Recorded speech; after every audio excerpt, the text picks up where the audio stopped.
that reflection that changed your life and changed you as a person entirely? Experiencing death that young has taken away the fear of losing someone close. Obviously, in the moment, there will be pain. How much time it actually took you to accept that this is the truth, that everybody has to go one day? Some may go sooner, some may go later. Yeah, like 2 decades ago. This is the time when I myself was in that space of asking myself the question. It's like, I know what I don't want to do, but therefore, what am I supposed to do? There's this expression of dark night of the soul. So that was that phase in my life where I didn't know the things that I know now. It's been like you have transformed lots many life also. If I ask you that among all those transformation and your transformation, what is that common pattern you were able to figure out that actually every human being goes through? Why it's going to help our audience, because it's not only about healers and coaches, it's a day-to-day common man. Correct. Everyone goes through this. It's like if you ask me what are my hobbies, one of them would be people watching, right? Which is just noticing people and listening to people. So, but like, who am I beyond all the roles? I would definitely say someone who is very reflective. I work on fear. So it's just not the fear of being seen. It's fear of failure. It's fear of judgment. It's fear. So it's a big elephant in the house. But again, you have to start seeing that elephant, and that's how you are going to work on it.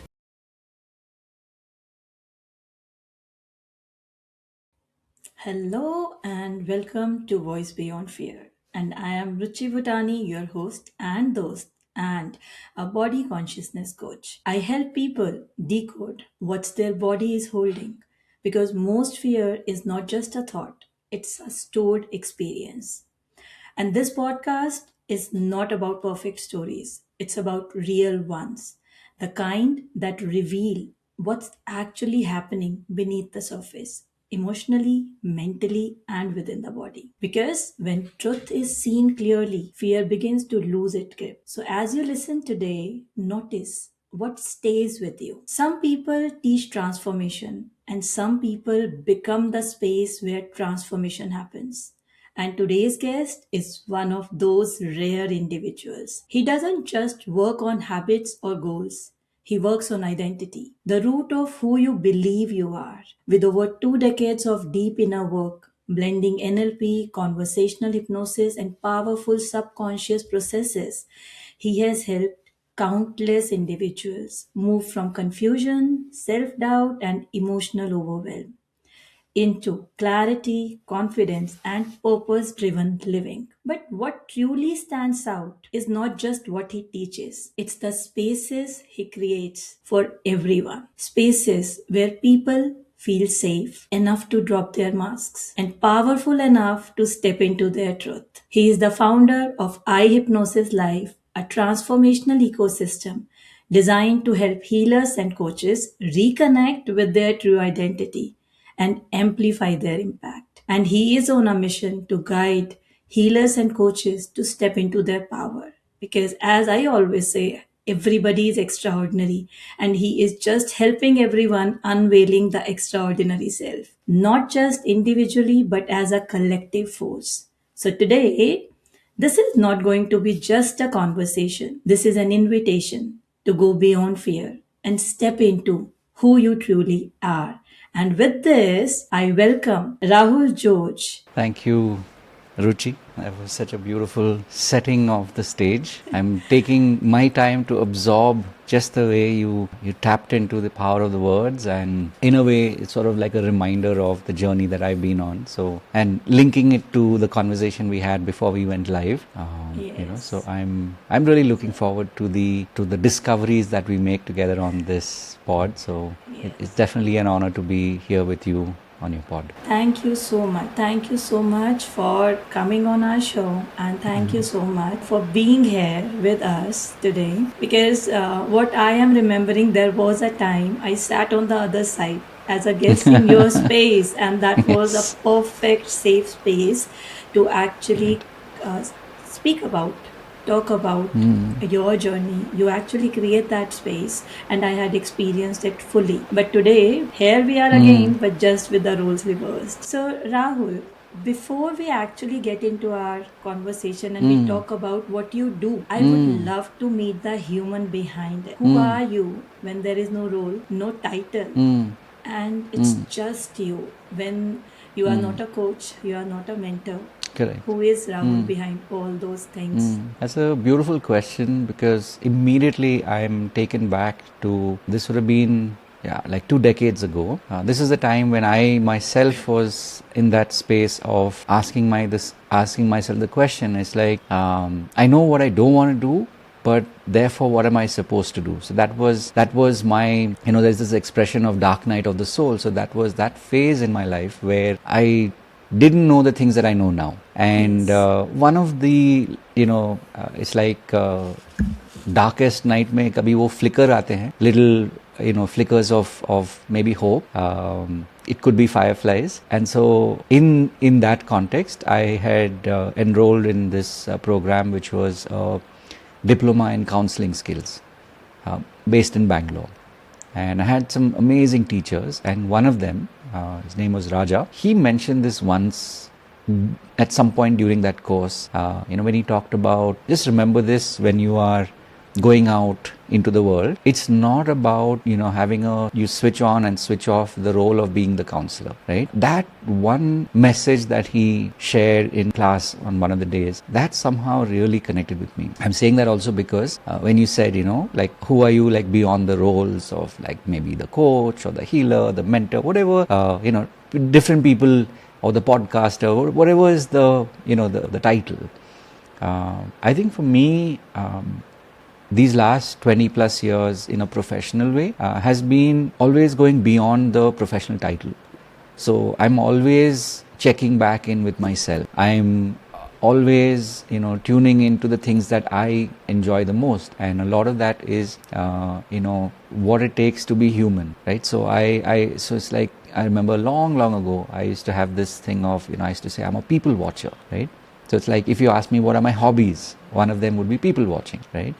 Which is just noticing people and listening to people. So this is sort of longer answer to your question, but like, who am I beyond all the roles? I would definitely say someone who is very reflective. As much as I am fun-loving, and I'm sort of, sometimes I can be the, maybe not the class clown, but I'm sort of like the, I take on the role of being the joker and lightening the mood, right?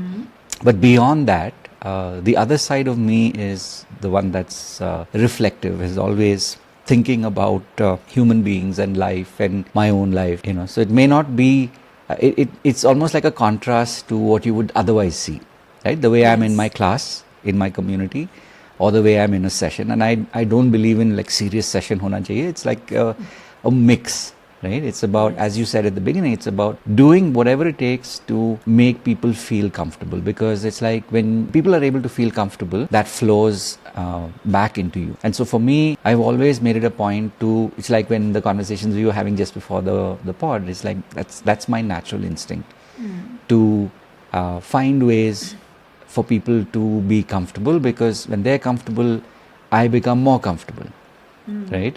So different ways of answering your question. If I haven't answered your question, please do ask a question again. It was perfect because that's what it is.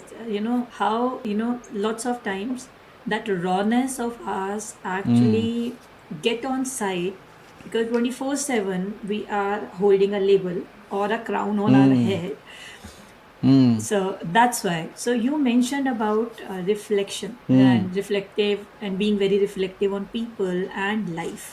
So I really want to ask you, what is that one moment when I'm asking you this question, that reflection that changed your life and changed you as a person entirely? There must be so many, but that one moment that is coming to you right now, that you feel like sharing. Right.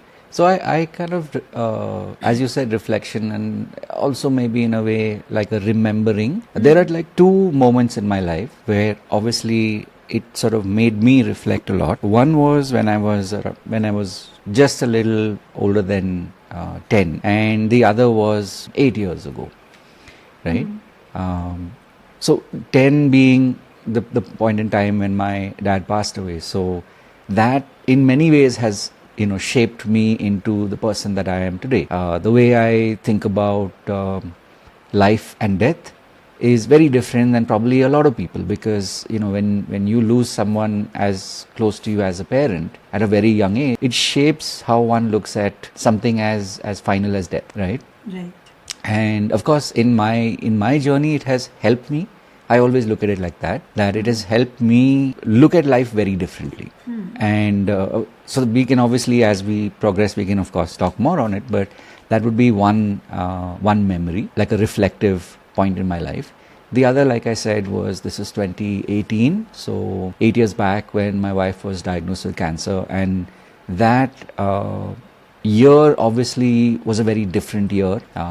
Obviously, in hindsight, I would say it was a special year, because it changed a lot of the dynamics. It changed a lot of decisions. It changed a lot of ways of thinking about life very, very dramatically, right? This is sort of like the short answer to your question.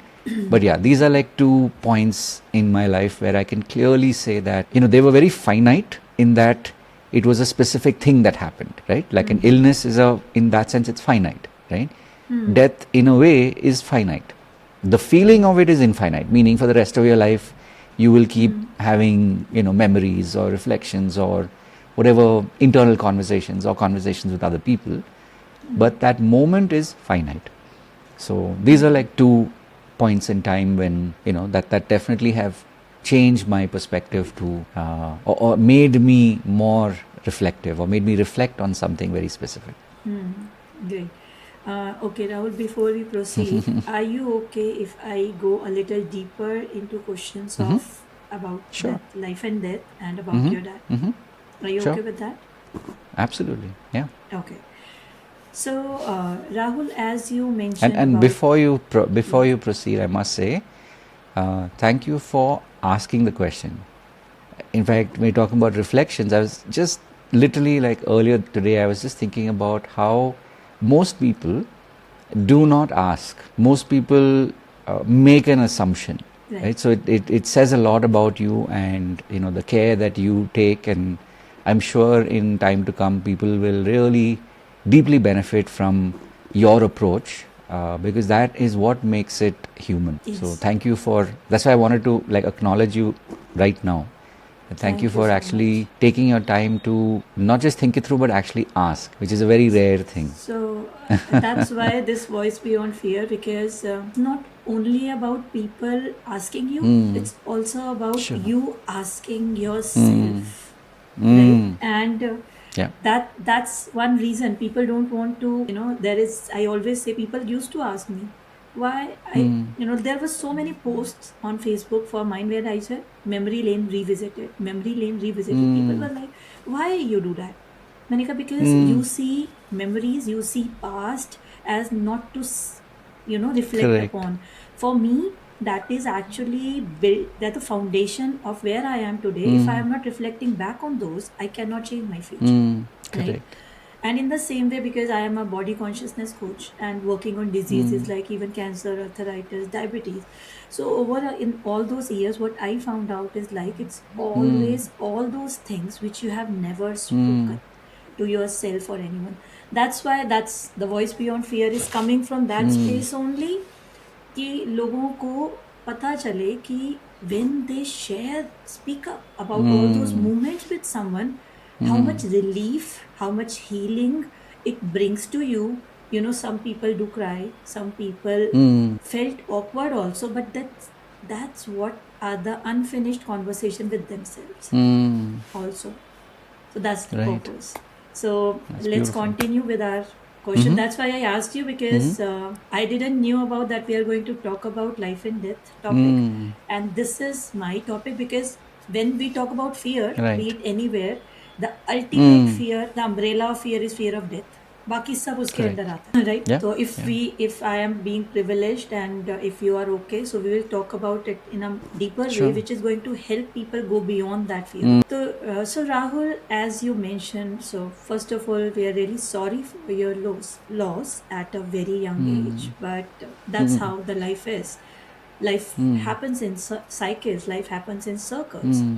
So, talking about your dad and you losing him at a very early age, and as you know that after COVID, in last 6 years, because of the pandemic, lots of people lose their loved ones, right? So, I really want you to share how you see death and what you learned and how you experienced that particular moment of losing someone. What comes to me immediately is, in one sense, losing in when I say losing someone close, in my case, losing my dad passing away when I was age 10. In hindsight, it is a blessing, right? It may sound a little strange, but that's the truth of it, at least for me, from my experience, because it's very different. And I see this because obviously I know people, as a contrast, it's like my sister's 6 years older than me. So her experience of losing her dad, or her dad passing away when she is 16 versus my dad passing away when I'm 10, is different, right? Similarly, someone who is, let's say, 20 plus, and their parent, could be a mother or a father, passes away. Again, it's a very different experience. And you can sort of take that example beyond, which is somebody in their 30s and 40s. As you said, in COVID, there were people whose parents passed away when the person would have been maybe in their 40s or 50s, right? So it was like, in fact, I remember there's a friend of mine whose mom passed away. He was in his 40s, right? So my point being that it's very different. And so for me, in a way, if I look at it, it was definitely a blessing, because so many experiences that I've had at that point that I'm consciously aware of, because at age 10, which means probably the first 3 or 4 years are kind of a blur. That's one way to look at it. And to your question about death itself, as I said, it's definitely created it's like I didn't have to wait 30 or 40 years to realize how impactful death is, right? So in a strange way, it's and I have been actually thinking, interestingly enough, since you asked the question, of late I have been thinking more about the blessing that I have experienced over the last 40 years of my life, because and especially now when as we get older, or as, let's say, people in their 40s move into their 50s, which means their parents are closer to the age of naturally passing away, right? Let's assume the natural age is somewhere between 60 and 75 on average, right? There are exceptions always. So in that sense, these last 40 years have kind of created that frame for me that अगर ये हुआ है तो फिर आगे डरना क्या है? So sort of linking it in a different way, linking it to the other experience that I was sharing with you. Obviously, momentarily there was that question of losing someone who I've grown up with, like my wife and I, we've studied in high school together, and we were, we did the same subjects in college, even though she was in a girls' college, but our subjects were similar, so we had a lot of things in common. We had the same clique of friends and things like that. So suddenly, it's like 8 years ago, for a moment, there was that profound sadness of like, what if? But interestingly enough, if I look at it now in hindsight, now I'll say interestingly, in that moment, obviously it was the experience of it, but that in many ways, loss or death at a young age was like a preparation for life over the next so many decades, right? So to me, that's how I look at it, that in many ways, I've been blessed that, experiencing death that young has taken away the fear of losing someone close. Obviously, in the moment, there will be pain, like this would have been 23. So that's 3 years ago, my mom-in-law passed away. So obviously, there are those moments where, there are different feelings that I have. And in that moment where, everybody else is experiencing the loss, obviously I'm feeling it. But then it's different because it's not a new or a completely new feeling to me, right?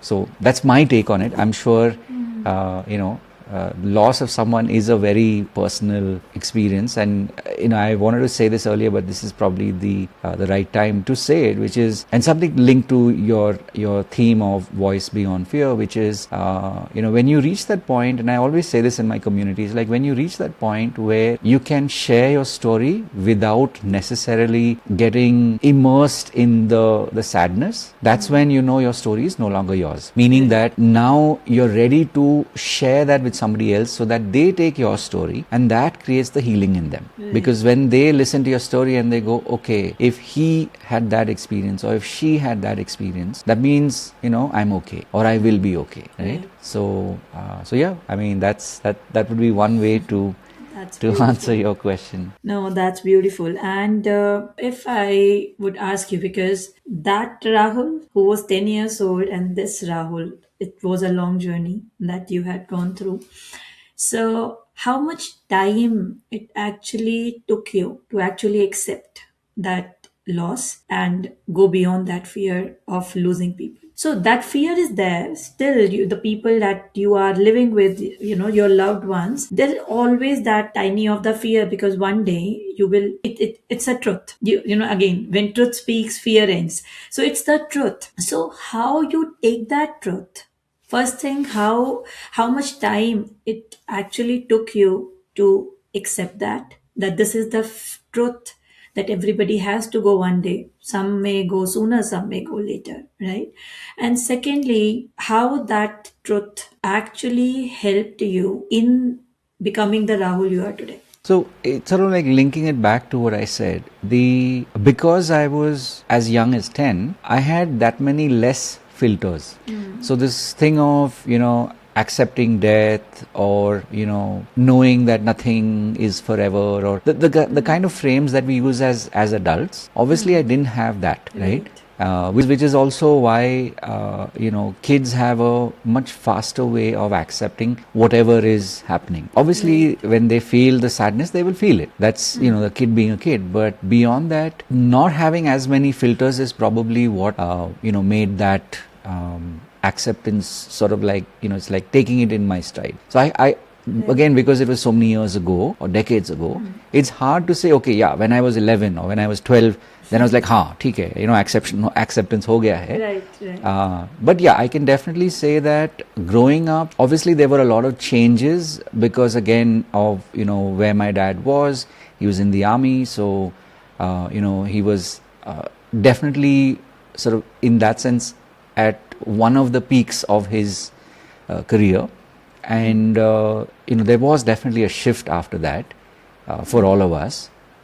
So in that sense, maybe as a kid it was like, I'm just making it up right now as I'm thinking about it. Probably that's what I was thinking. The thing of, I wish, or, that sort of a thing. But I think beyond that, when I did a lot of my own personal work, one of the things that came to me was, and this is sort of in reflection, in hindsight, after a couple of decades, that somewhere there was this sort of connection to tapping into the monkness of the situation, right? So it's like, the way I look at it, if someone has something and then they lose it, right? Either they sort of become very craven, meaning that they are always hunting some way, kaise karu, how do I get it back? Or there is this stoic like acceptance ki this is life, right? And so not in the conventional sense of what we mean by being stoic, but definitely a decision of it's okay if I don't have enough, or it's okay if I don't have as much as I used to. I think that was definitely a decision that probably, so let's say age 10, so maybe over the next like 2-3 years, that was probably a decision that sort of got formed, which is instead of trying to wish for what one doesn't have now. And obviously, I'm just giving you as a contrast because, so he was a brigadier in the army, which means that we lived in a 4-5 bedroom bungalow that had like, sprawling lawns, and we had like an armed guard, like a very ceremonial, full-fledged tamjham, what do you call it? Not in tamjham, it's like, it's like the bells and whistles kind of a thing, right? So being exposed to that and then, being on the other end of the spectrum, I think that probably in hindsight, it was a decision of, it's okay even if I don't have all of that. I think that would probably be a way to answer the question. That, and in many ways that has shaped, as you asked the question, it's like, how has that shaped the version of me that's here? That in many ways, the ability to be resilient has definitely played out, because even in my professional career, when I look at it,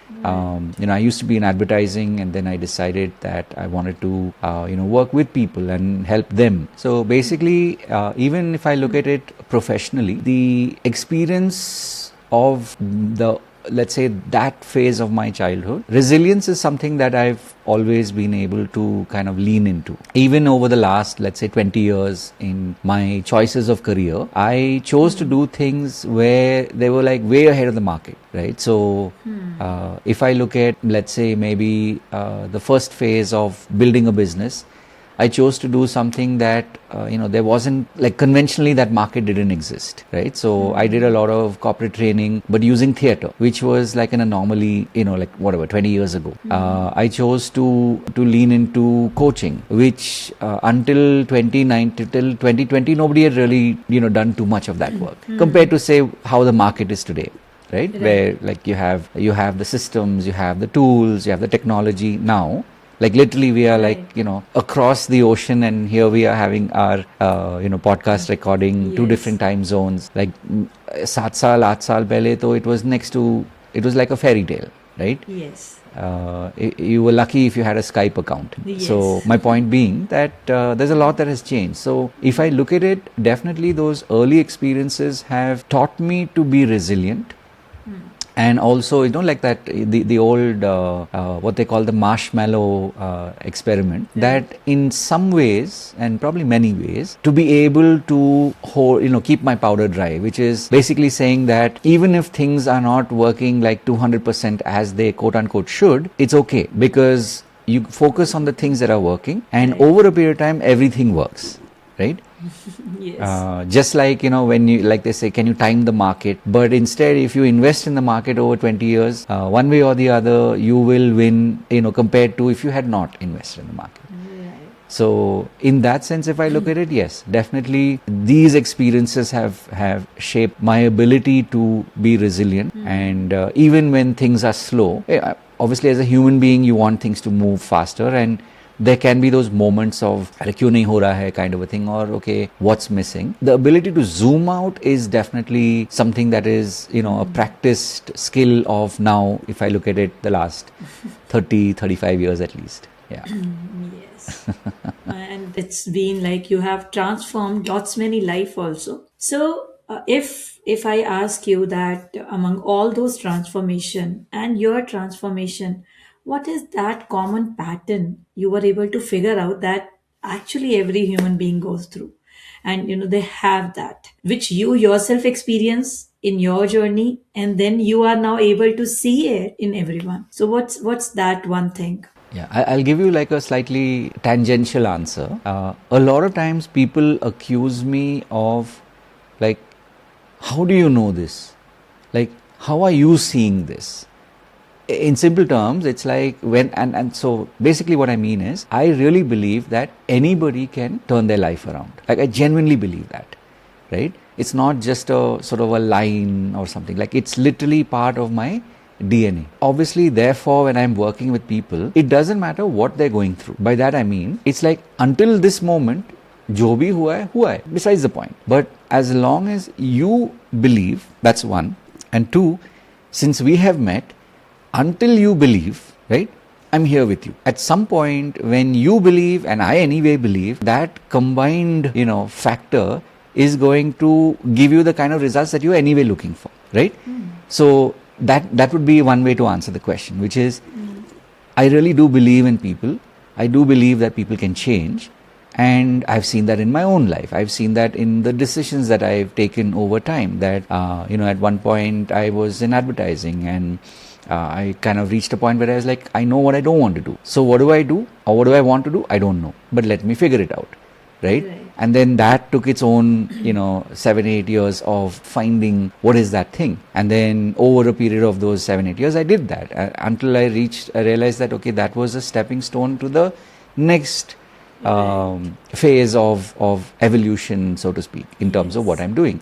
It's like I was telling some of the community members just recently that, what's funny is at every stage I've actually been doing the same thing, but it's been different. So when I used to do corporate training, I always believed in those people, even though I got to meet them for a day or 2 days, right? And the things that I did with them was because I saw that they can change. When I started doing, theater for like Aam Janta, and we did sessions and we did, a lot of plays and workshops, we had that community for almost, like, even now people are connected. Right? And we did that for like a good 7-8 years. And the kind of connections, the kind of bonds that we created, the common thing there was this, which is I always believe in you, right? And now, of course, when I work with healers, primarily healers who are in that early stage of their journey, I believe in them, which means it doesn't matter if they're stuck right now. And then at some point when they start to get results, they're like, how do you see it? Even before I can. And I'm like, but that's just part of who I am. That's just how I'm made. Right? That would be one way to answer it. The seed don't know what potential it is Right. carrying, but Correct. the nurturer knows that this is going to turn Yes. into a very big tree and which is going to give fruits to everyone. Correct. Right. Correct. So you have that vision before the seed itself has that vision. So that's very great and that's very nice. And who is that one person in your life who sees your potential and who did the same thing that you do for everyone now? I would say there are two people, but they both kind of like have a very different equation, obviously. So let me put it into context. It's like one, of course, like my mom has been around in my life, especially in these last 20 plus years of developing my professional avatar, shall we say, right? Nice. So she's seen all my crazy ideas that were like way ahead of its time, way ahead of jab market tha, nahi tha, whatever, it didn't matter. I always, okay, I'm going to do this, right? So she has, been there, and heart of hearts, obviously, as a mother, the way I look at it, and I've seen this, there are some mothers who will sort of be the Jhansi ki Rani, which is like, even before you, I believe you can do it, and they will say it openly.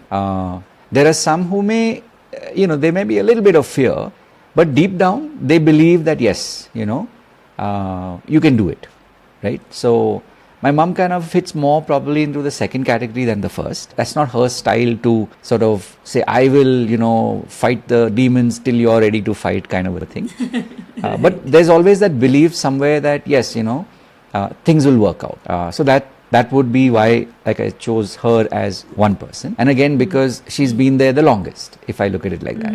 Right. The second person obviously is my wife who's seen me obviously from the time I was a teenager, like literally like 15, 16, we've known each other since then. And so, from being friends to work colleagues for a little while to, where I chose to go fully into this, and she went more into sort of the professional path, meaning like working in a company, and I chose to go the route of being a full-fledged, like a full-time entrepreneur. Like beyond all the the day-to-day ups and downs and the highs and the lows of whether you talk about it as partners, whether you talk about it as human beings, as a couple, whatever frame one may use. Beyond all of that, like deep down, obviously I know that she's always believed that things will work out, or that I will do the things that I'm saying that I'm doing, right?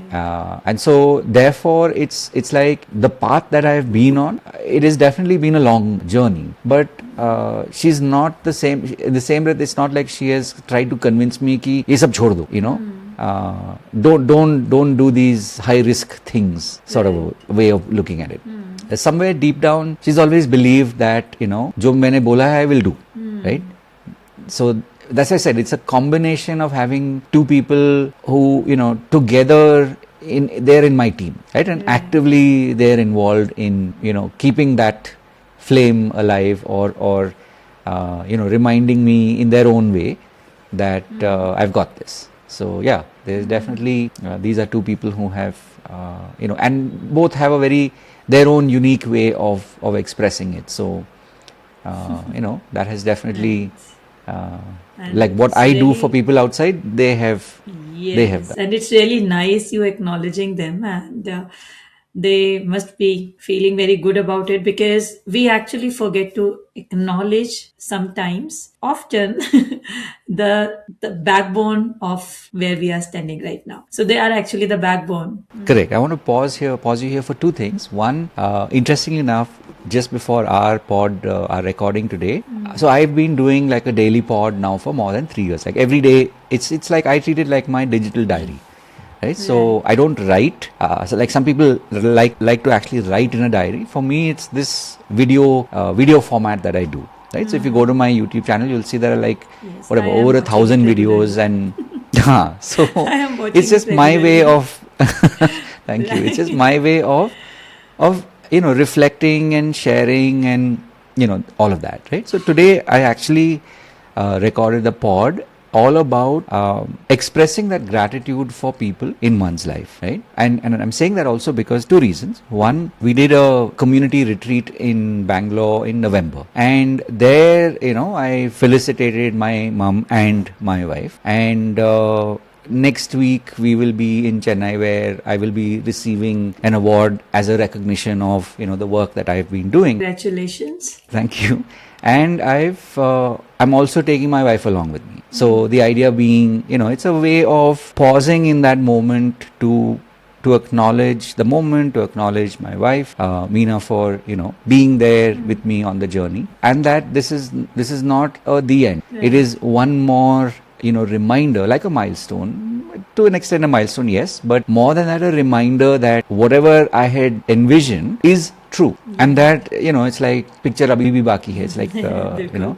so that's why I wanted to just pause you and just sort of like add here that it is so important to recognize people and to take that moment. And it is Yeah. very important. And if it becomes part of your life, nobody will ever get unappreciated. Everyone will be appreciated, because because people around us are the ones Correct. who are actually shaping us, and who are actually helping us climbing those ladder Correct. where we want to reach. Correct. Absolutely.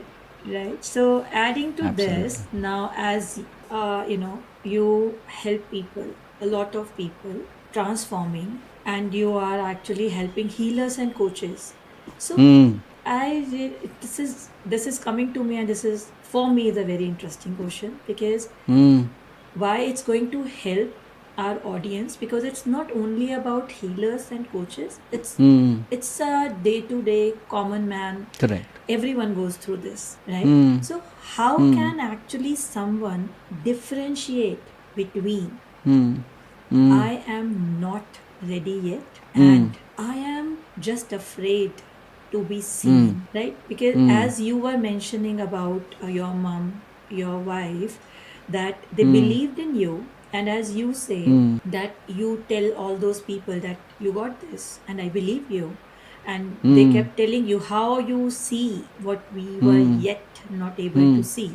So here comes this question: I am not ready yet, and I am afraid. I am afraid of being seen by Yeah. people, right? And that's why lots of people procrastinate. Lots of people Correct. don't do what they really want to do. Correct.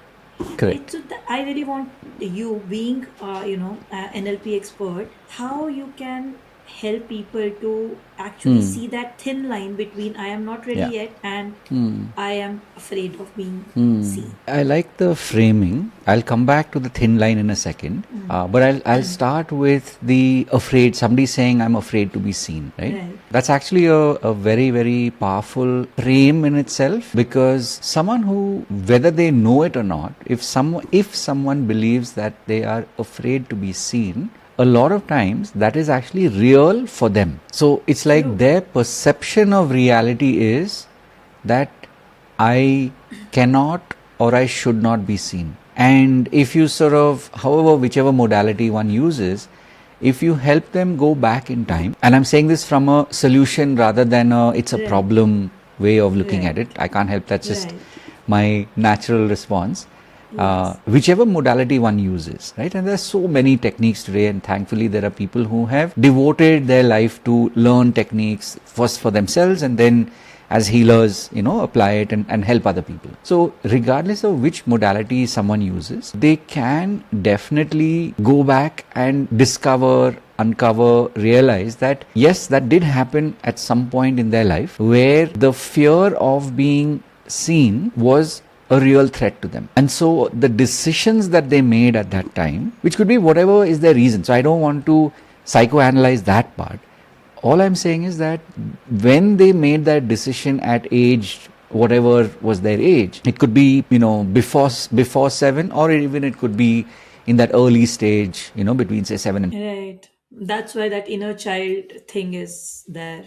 exactly. That's what I'm saying. So that's in itself, it's its own conversation. Right. But regardless, if someone made that decision, for them, their view of reality, which today as an adult is, I am afraid to be seen, it's something that's true for them. Like to them, it's real. So I'll keep that aside for a moment. The second part, like you said, there's that thin line between the two, which is why I said, Yes. I can't help but hear these words and I'm like, actually, no. So if someone says, I'm not ready yet, that's actually a very exciting frame to work with, because the transformation can happen literally in one session. Yes. Right? Now, when I say transformation, it could just be the decision that they make in that interaction where they say, oh yeah, okay, I'm going to do this, right? I'm ready. I am actually going to show up. I am going to be seen, right?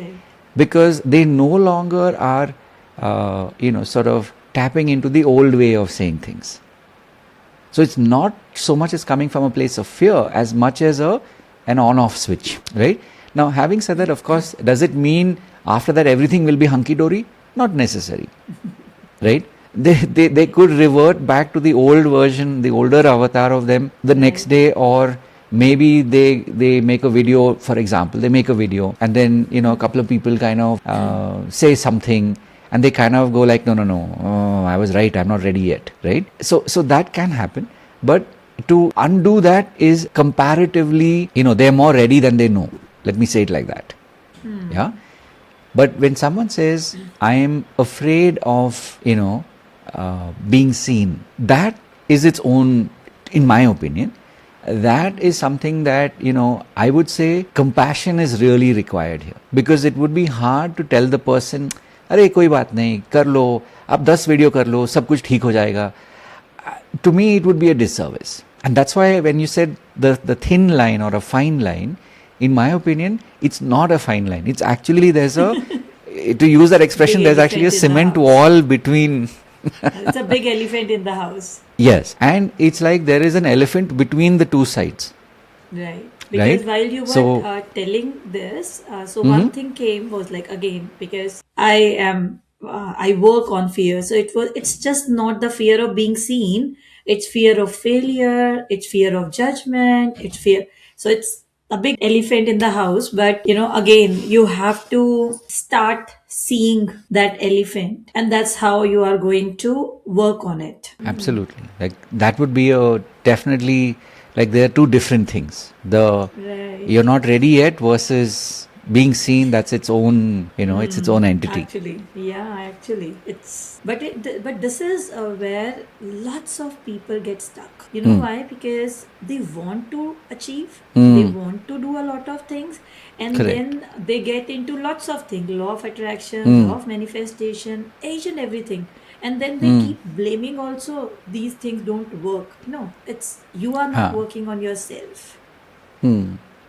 I would go one step further, which is, and this is having been around for doing this work for 20 years plus now, Right. I'll say this, that as long as you choose to prevail, matlab, as long as you somewhere inside, you keep hearing that voice, somewhere inside you still get that nudge, कि नहीं यार, एक और बार, and it may take time, but the thing is, when that click happens, from that point onwards, you will be like probably 10x or 100x than if you had found quote unquote success 10 years ago. Right. Because you have 10 years of all the things that didn't work. Mm-hmm. And now you're like, now I know what works. So your approach to life is very different. I mean, I'll put it into context. I mean, for example, I came across NLP in 2007 and I started to practice it. I started to learn it from like some amazing teachers, right? Including from 2012 with Dr. Richard Bandler himself. Like I would go all the way to the US year on year, like literally, every year for the next couple of years. And that continued on till 2022, right? So it was a good 15 years of, testing different things. Right. And there was still something missing until there came a point when I was like, okay, I got it. Fine. Which means in anyone's story, it means that they could have given up at any point. Right. But as long as you choose to somehow, have that lage raho, like let's give it one more go. Like I've Right. come this far for a reason. There must be a reason why I'm still doing this. And linking it to what I was sharing earlier, as long as you have people who maybe not actively, but passively at least they believe ki, okay, it may not be the best situation, but okay, you believe it. So, even on the days when you don't believe it, it'll work out. Whether they say it implicitly or explicitly, koi baat nahi, because everybody's style is different. But Right. somewhere that there's a reason why you've come this far, right?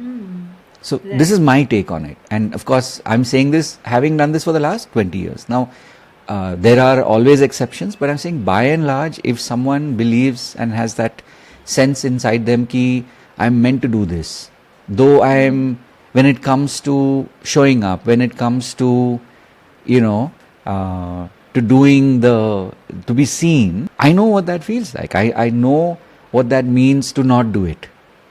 Do it, but then not do it. And then do it, but then not do it. Right? Which is why, like I said, today, when I do it every day, I know the opposite side of the same person. Right? So it's because I had all those experiences before that now I value this even more. Right. And in a way, this is more valuable to me now because I know what it was to not do it. Right. Just again, another thing, it's the part and parcel of the process of doing it, not doing it, quitting, giving up, then starting again. Right. So, in your journey, Rahul, what was that one voice that brought you back to start it again all over? Even then, even when there must be moments of I am done with it. Yeah. The funny thing was, all those times, right, when when I was like, okay, what am I supposed to be doing? Or, this is not working. There were times when I just kind of disconnected.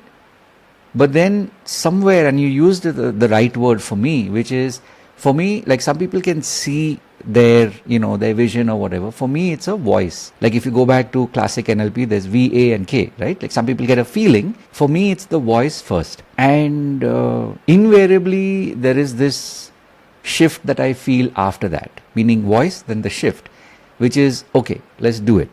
And that let's do it is what kind of, then it's like, okay, you go back to the garage shed, you clean it out, you pull out the gadi, you service it, and you get it going again, right?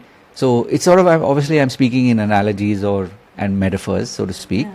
But the But point I is that, think that our audience will be able to relate it because they can understand that what it means to bring out the car from a garage is like yes, bringing that energy back to motion. exactly. So there would have been times, I mean, there have been times in if I look back, like over the last, say, 2 decades, where I tried, I tested, and then it failed. And then I tried, tested, failed. And then at one point I just said, okay, I'm not going to do anything, right? Obviously, it has its own upsides and downsides to it. But the thing inside of me, that entity, that calling, and that's why I call what we do a vocation. It's actually a calling. मतलब अंदर से there is something telling you, नहीं यार, let's do it.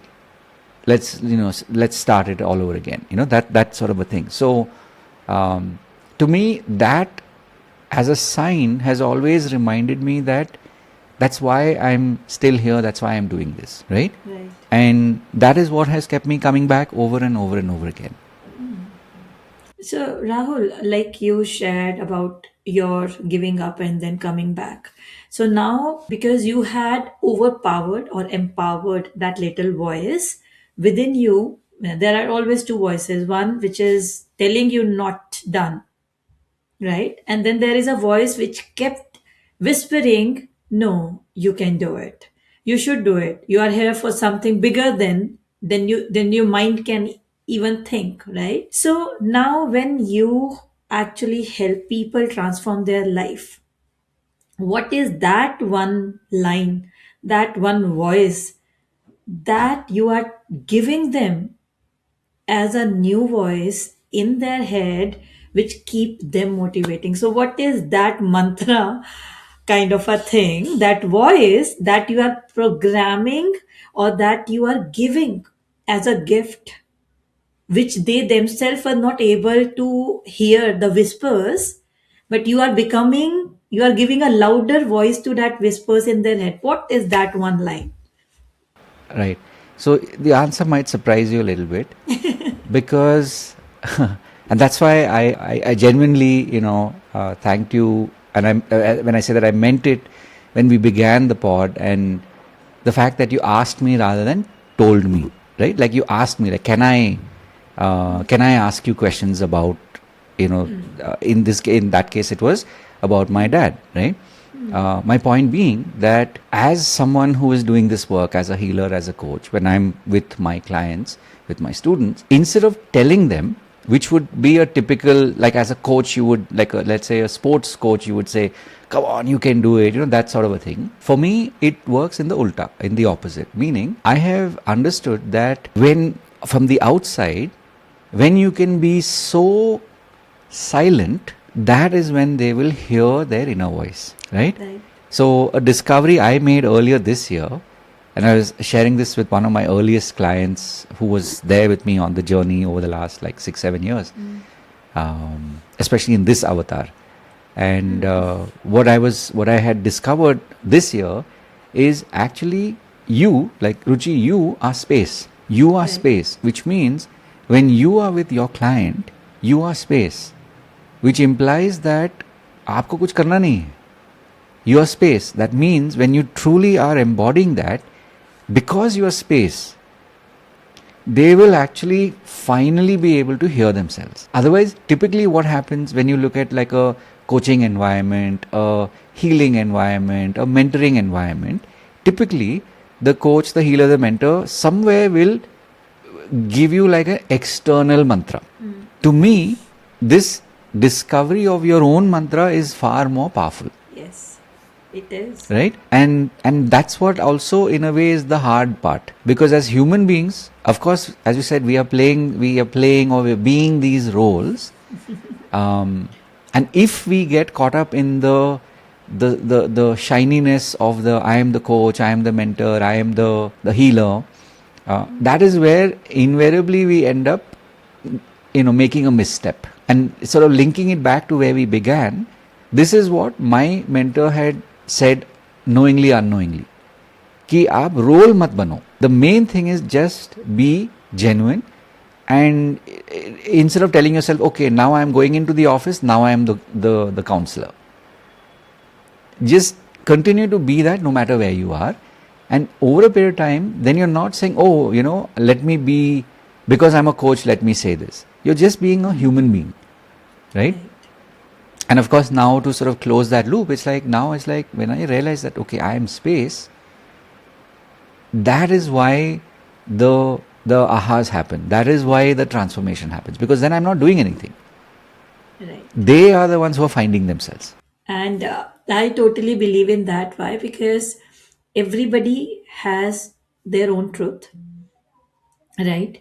And we are just holding that space for them to acknowledge and accept their truth without any judgment, without any, conditioning, right? Because all we need is that space, that safe space where we are not afraid of being who we are, right?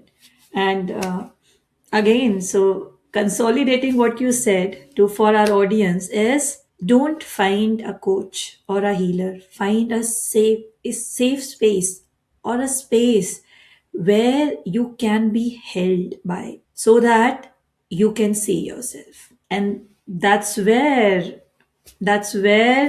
you are going to actually receive or see. Not only see, as in terms of NLP, you can hear, you can see, you can feel, and then you can talk to yourself. And that's why I actually mentioned in the introduction that he is one of those rare individuals who actually bring that transformation space for everyone. So you are just justifying the words. I must, that's why I can't help but, chime in to say that that is actually the truth. Meaning, my realization, and especially in these last so many years when I've had different, uh, mentors or different people who have come in at different points in my life, the one realization that I had, especially when coaches were sort of telling me, because it's like, I'm the coach, let me tell you, because that's why I've been hired. The realization that I had, and of course I've known it before, but when I was on the other side, what I sort of affirmed for me or reaffirmed was that we as healers, as coaches, or even mentors for that matter, the real truth is we don't know. We may have a sense, right, an intuition, let's say, but ultimately I don't know. And that acceptance that भाई हमें सब कुछ नहीं मालूम है. I have experienced life, I have a perception and a perspective on life, but as long as if I choose to be the space, Baki is, it's like the universe, it's God, it's that higher power that is just like, I will be the space, I will be the vessel. Bas. Right. Baki jo hona hai in that session or in that program or in building the community, that will anyway happen. Right. That's got nothing to do with me.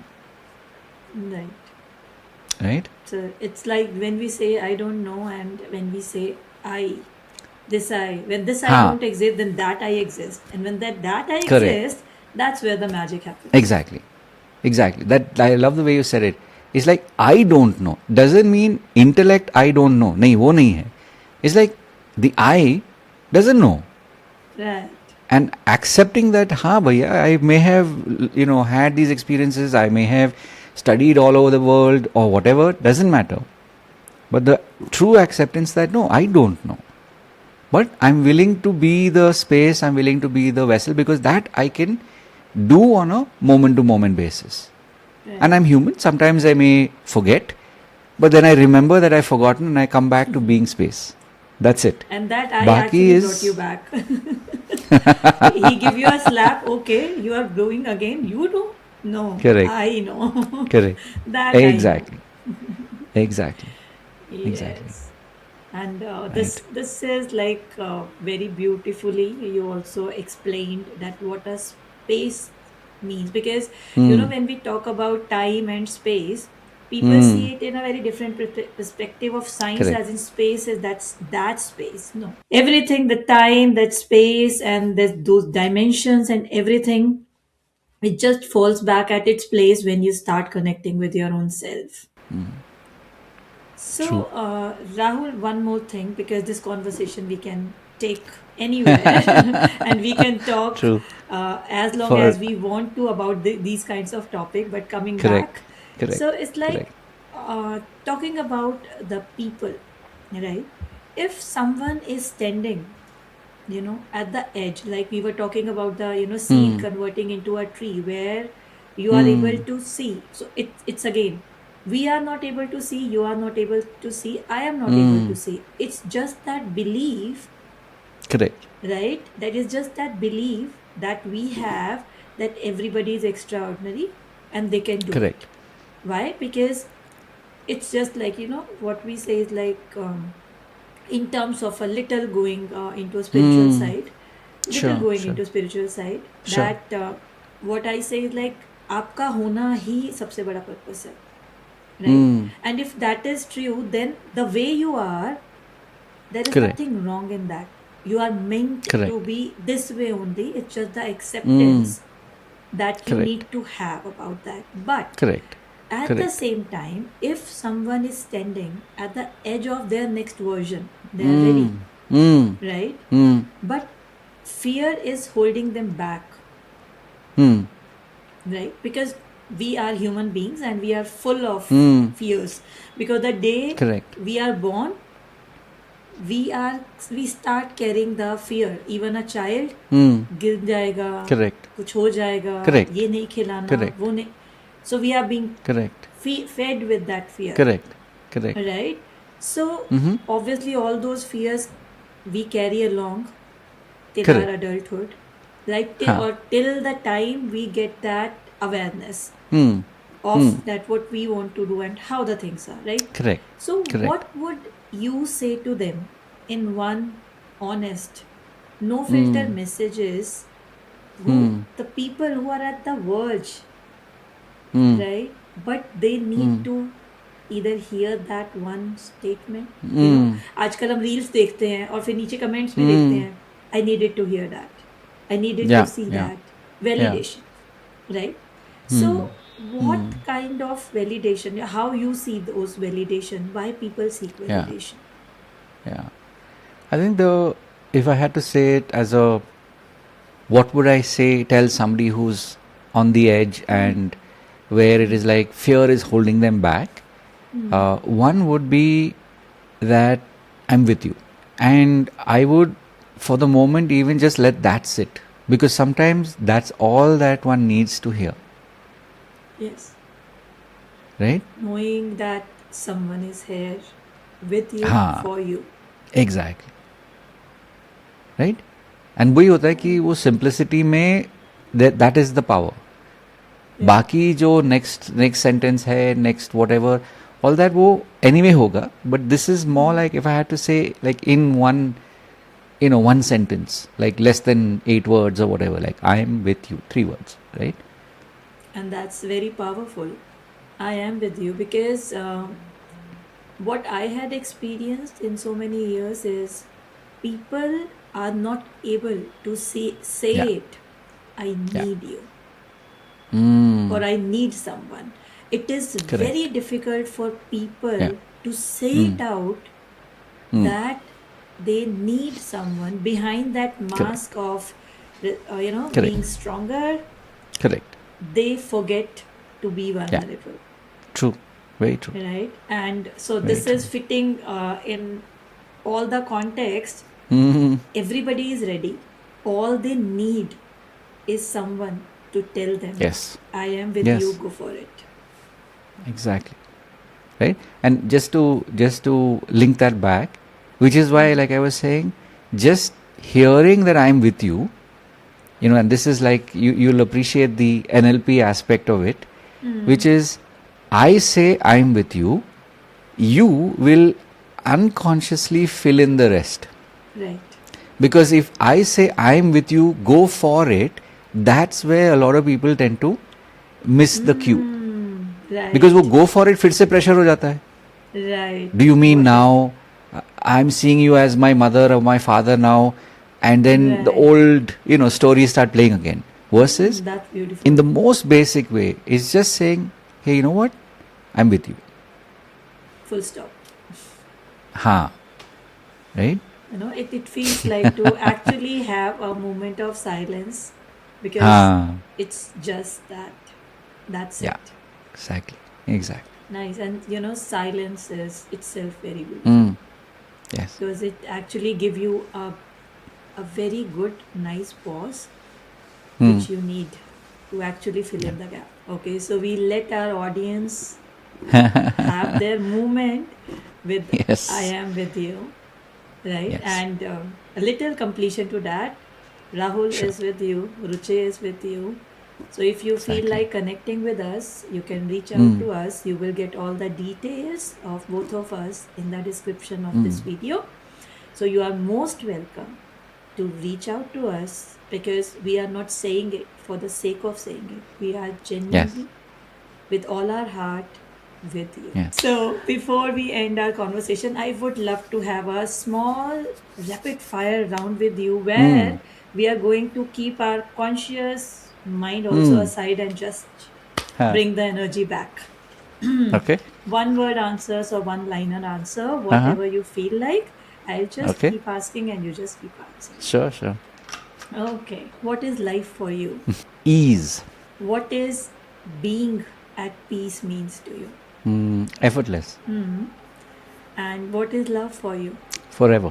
What is one value that you would want, or that you would love to leave as a legacy for everyone, with which you want to be remembered always? The first word I heard is belief. If I had to sort of etch it, I would say self-belief. Nice. And who is that one person in your life without whom you feel that you are incomplete? So I was asking that who is that one person in your life without which you feel incomplete? So it's a sort of mixed answer, but if I had to say who's the person, I would say my dad. So again, sort of like closing the loop where we began. I'm sure if it makes sense, it makes sense, right? I won't Yes, explain it it. It's will. just And what one word that you want to say to all the viewers? I'm hearing love. Nice. And it's a funny thing because it depends on how you say the word love. Yes. It's a statement, it's a sentence, it's a question. So for me, love is that entire existence. It's everywhere. So it's, again, let the viewers and the listeners Exactly. fill in the gap. Exactly. Exactly. Fill in the gap. So and though I am hosting it, but still I feel like sharing answer to one question before we proceed. So when I asked you that who is that one person uh, without whom you feel incomplete, so I asked this to almost everyone and to all the people in my life. And like you, it was always like a mixed bag, because it's very difficult, right? So I am just giving you my version and my perspective to it, because for the very first time, I think I'm sharing it on a video. So what I tell everyone is, and that's how I believe, is the only person with whom you are incomplete, whose presence is going to make you incomplete, is you yourself. Because Yeah, I everything heard will that. exist. Yes. Everything will exist only and only when you exist. The Yes. rest, everything is relative to 100%. you. 100%. I love that Right? answer. And it's funny because I actually heard that first. And then I was like, huh? See? Okay. You But were then your afraid of question not saying was, it out because it feels so kind of philosophical. yeah. And also because of the framing, which is like Right. typically when you say who is that person, it's sort of like more of an externalization, if that makes sense. Exactly. Right? So I was like, but I don't operate on the without you, I am incomplete. Like maybe that's Right. also what we have in common. It's like, so I was like, okay. And that's why I told you about somebody who's not here. Right? Yeah. So But it's like this it's was a actually tricky another way of question. saying the, Yes, it's a tricky yeah. question, and it actually helps you, Yeah. kind of going on a manthan. I would say the Hindi word, True. the manthan, Yeah. and the churning in your head, because majority of the times people keep looking outside for everything, Outward. but Yeah. then they forget Yeah. that everything is inside, and outside is just Exactly. the reflection of your inner world, Correct. right? Yeah. Yeah. So So I don't know why I felt like sharing it, though I That was was asking beautiful you, but share. it felt like, so as you know that I can feel, I'm a psychic medium. So I was feeling Yeah. as if Yeah. it needed to be said, Mm. that voice to be Yeah. heard, because Yes. otherwise that question would have passed Correct. without bringing that Mm. churning, which is going to bring a different kind of transformation.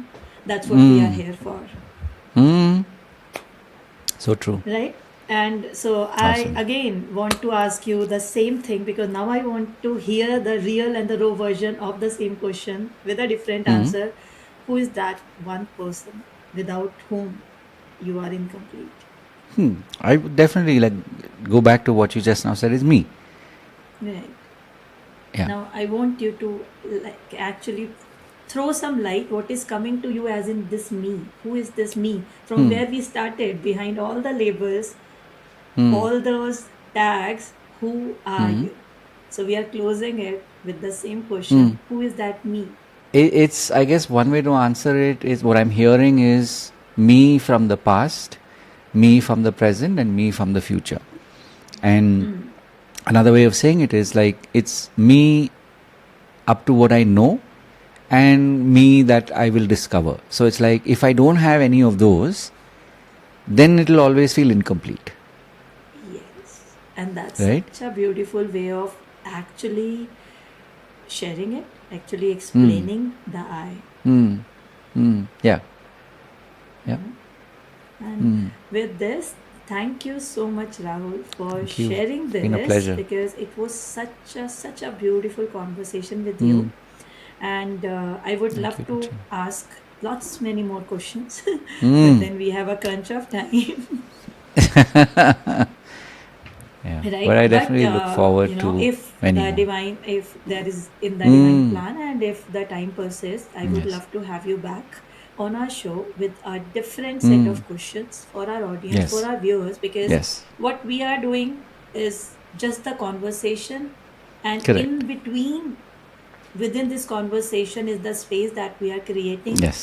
for our Yes. viewers to actually look and see Hmm. life through Hmm. two different perspectives, Yes. and through, through the journeys of Hmm.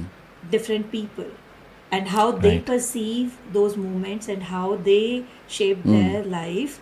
And Hmm. it's obviously totally inspiring how you Yeah. see life, and how people are going to see a better Correct. world, a beautiful life through Hmm. you, through your Hmm. eyes. And that's how they Right. are going to, and being you the space, that the space that Hmm. you're holding for them. Hmm. And what beautiful, Hmm. perspective they are going to bring to the world Hmm. and share with us all. Hmm. Beautiful. Thank you for Right. saying that. So with this, I really want to thank you for everything that you are doing, and Thank you, especially Ruchi. being Hmm. the honest, raw, unfiltered, and the real you. Again, like you said, you mentioned that, you just be the space, then you are not stepping into the roles. Wherever you are going, Correct. you are just being you. So thank Correct. you so Correct. much for just Thank being you. you, because the being, the way you are, it's such a beautiful, you are such a beautiful person. And that's what you spread all around, the beauty as well Right. as the love. So thank you so Thank you so much much. for My being here. pleasure. Thank you so much for sharing your stories, Hmm. voicing beyond fear, and we really appreciate that. And with Right. this, I would love to thanks all our audience and listeners who are still here listening to Hmm. us. Don't forget to like, subscribe, and share, and you will get all the information. If you have anything, if you want to talk to us, if you want to consult us, or if you want to just be in that space where you Hmm. can be just you, we wholeheartedly welcome you all to connect with Hmm. us and help you raise your vibration, and help you voice out beyond fear, beyond judgment, and beyond all the labels. And welcome you to a new you, beautiful you, and your extraordinary self.